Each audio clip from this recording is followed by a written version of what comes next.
behind the door. When I found a cheap room in the city, I thought I'd hit the jackpot.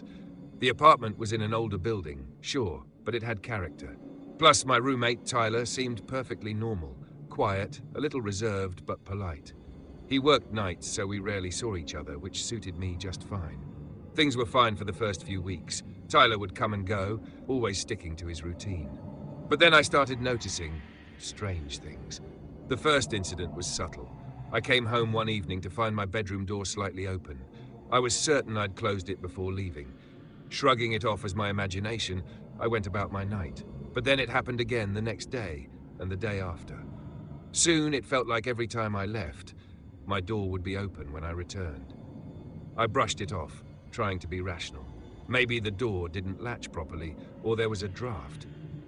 But I still couldn't shake the feeling that someone had been in my room. One evening, I got home early and noticed something odd, a faint glow coming from underneath Tyler's door. It looked like he had a few candles lit, their shadows flickering along the hallway. I stood there for a moment, listening, but the apartment was silent. That night, I heard a scratching sound coming from Tyler's room. It was soft but insistent, like something clawing at the walls.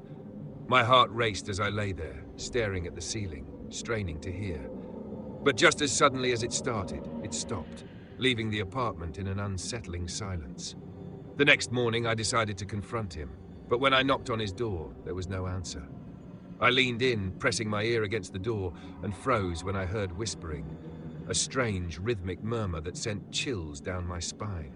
It was Tyler's voice, but he was saying things I couldn't understand, like he was chanting in some language I didn't recognize. When I asked him about it later that day, he brushed me off, his expression unreadable. "Sometimes I talk in my sleep," he said, his eyes cold, watching me like he knew something I didn't. That night, I locked my door. A few days later, I returned from work to find my room a mess. My closet door was open, clothes strewn across the floor, my desk drawers emptied, but nothing was missing. It was as if someone had gone through everything without taking a thing. My stomach twisted with unease. I confronted Tyler again, but he just shrugged, a small, almost mocking smile playing on his lips. "You should be more careful," he said, his tone too friendly, his eyes lingering on me a second too long. After that, I started locking everything. My room, my closet, my drawers. But every night, I'd hear that scratching sound coming from Tyler's room, that same low murmur of his voice seeping through the walls. And every morning, I'd find my door slightly open, like someone had been there, watching me sleep. One night, I finally decided I couldn't take it anymore. I grabbed my phone, tiptoed down the hall, and held my breath as I pressed my ear against his door. The scratching was louder, accompanied by a strange humming sound, like a faint buzz.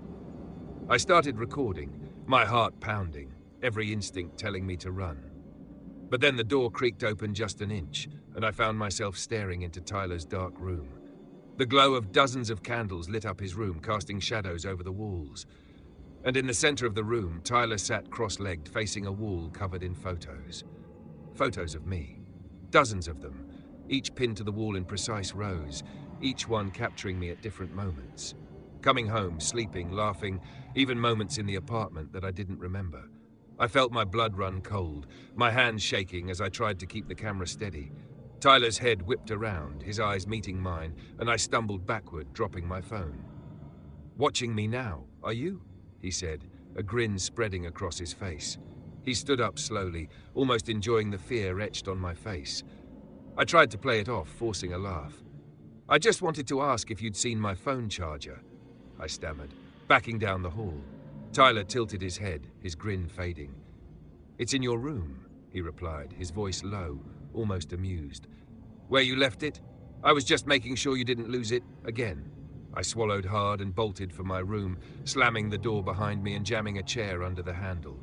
My heart was racing, my mind spinning. I knew I couldn't stay, that it was only a matter of time before he'd come for me. But when I turned around, I saw my phone on my bed. Tyler was right. I'd left it there. And next to it, scrawled in red marker on my pillow, were the words, "You can't hide forever." I packed my things, heart racing, and fled the apartment that night, never looking back. But sometimes when I'm alone, I still hear that scratching sound in the walls. I tell myself it's just a memory, a trick of the mind.